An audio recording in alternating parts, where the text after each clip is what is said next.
د امر بالمعروف نهی عن المنکر او شکایتونو اوریدلو سرپرست وزیر پرون د پخوانی حکومت له یو شمېر جنرالانو، قماندانانو، افسرانو، رئیسانو او چارواکو سره کتلي دي. د امر بالمعروف نهی عن المنکر او شکایتونو اوریدلو وزیر شیخ محمد خالد حنفي له پخوانی پوځیانو سره کتنه کې له هغوی وغوښتل چې له هیواده بهر افغان سرتیري افغانستان ته راوبولي. سرپرست وزیر د خبرو پر مهال ټینګار کړی او ډاډ یې څرګند کړی چې هیواد ته په راتګ سره به د بهرمیشتو افغانانو سرمال او عزت خوندي وي. نوموړي له دوی څخه غوښتنه کړې چې ټول بهرمیشتو افغانانو ته دعوت ورکړي تر څو هیواد ته راشي چې پر وینا یې هیواد په وګړو آبادیږي.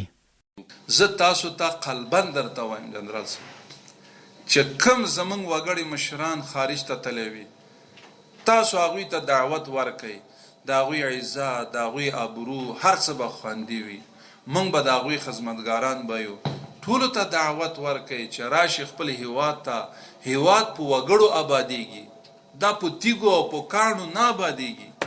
نو دا زمونږ ستاسو وطن ده، قبر به مو دلته وي، زمونږ ستاسو ځمکه دا ده، خپوړې دلته کړې ده، ولې خارج ته ځو؟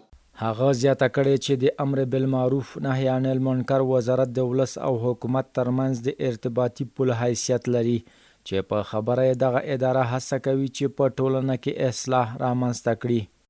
اسلامي امارت خصوصا بیا موږ دغه ارګان موږ ستاسو ډېر قدر کوو، ځکه دغه ارګان چې ده دغه وزارت د ولس او د حکومت او د امارت په مابین یو پل حیثیت لري.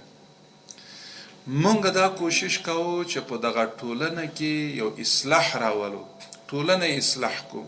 زمونږ آینده دا نسل زمونږ اتلان وپیژني او زمونږ ستاسې اتلان خلفای راشدین و، صحابه کرام و، نبی کریم علیه السلام مبارک و، بهترین قرآن لرو، احادیث و نیم لکه احادیث لرو. مونږ هغه اتلان وپیژنو چې مونږ ته دا دین دلته رسولی. په غونډه کې د تیر حکومت نظامیانو هیواد خپل ټاټوبی یاد کړی او سرپرست وزیر ته یې ډاډ ورکړی چې په هر حالت کې به د خپل هیواد او نظام څخه په کلکه دفاع کوي. مونږ د افغانستان اولاد یو، افغانستان زمونږ مور او ټاټوبی ده. تاسو ته ډاډ ورکوو جناب علي قدر ودي صاحب، که د شپې وي که د ورځې، مونږ دغه خپل نظام ته، خپل وطن ته د وسلهاو زره نیروی امنیتي پخوا تیار سوی ولاړ دي. ډاډ درکوو چې مطمئنه اوسیږئ لکه د دې وطن بچی او د دې وطن اوسیدونکي په مونږ هم حق لري.